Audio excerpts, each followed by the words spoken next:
Ayaw ko nga nung mapagaya ko sa aking tatay.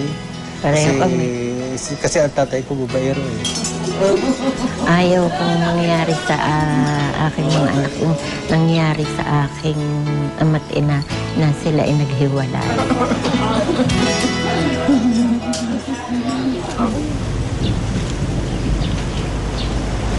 Ngayong taon, ipagdiriwang nina Dionisio at Carmelita ang kanilang ika-50 taong anibersaryo bilang mag-asawa.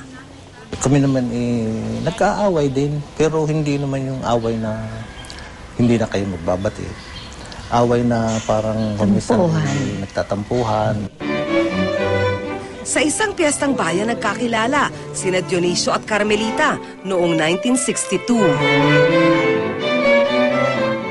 Noong panahon yun, hindi pa naman ako nanliligaw eh. Kaya lang, ito naman, doon pala nanonood din pala siya, ako paglingos ko, siya naman sa akin nakatingin. Basta lang ito, ako lilingo, nakakita ko siya na nakatingin sa akin. Siyempre, nagkaroon agad ako ng crush, Hindi ko naman sinasabi, ganoon. At saka nabaitan ako sa kanya. Sabi ko, responsable talaga ito. Palagay ko, ayun. Kagwapo.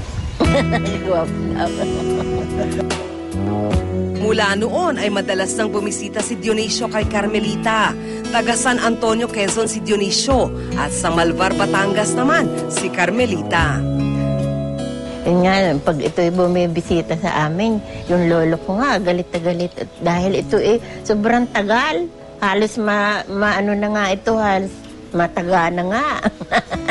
Sa katagal lang bumisita. Mabilis lang ang naging ligawan nila. 17 taong gulang si Dionisio at 18 taong gulang naman si Carmelita nang sila'y magpakasal.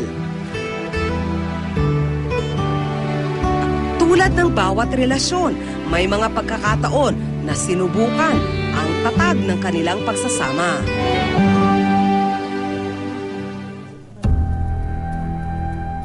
Lapitin daw kasi sa babae si Dionisio.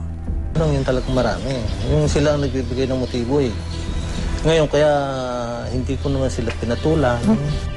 May pagkakataon daw na hindi niya naiwasan ang tukso. Pero talagang ako, gusto rin eh, siyempre. Lalaki ako eh. Ay, hindi yun lang pinakamatibay namin, unang-una, hindi ko kayang siya ay mawala sa akin. Yung kami mag-wala, yung kami ayaw ko. Pero yung decision mo, yung action mo, kung iaalaw mo ba na yung attractive sa'yo ay mapalapit sa'yo at umabot kayo sa punto magtaksil kayo, yan po value system mo na. So, sa kaso ni Lolo, dahil sa isip po niya, sa damdamin niya, pamilya niya ang priority niya, iniwasan niya.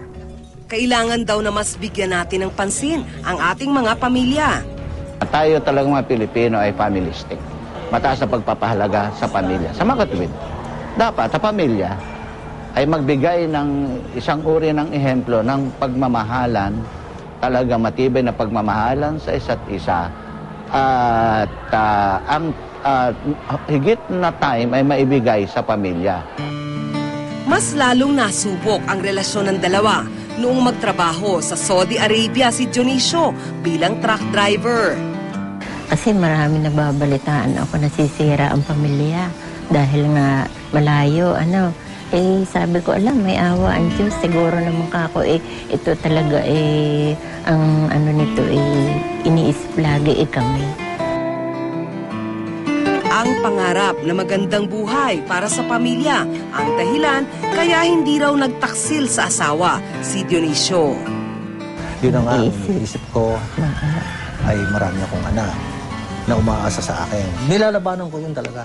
Yun ang inaano ko, na huwag akong matukso.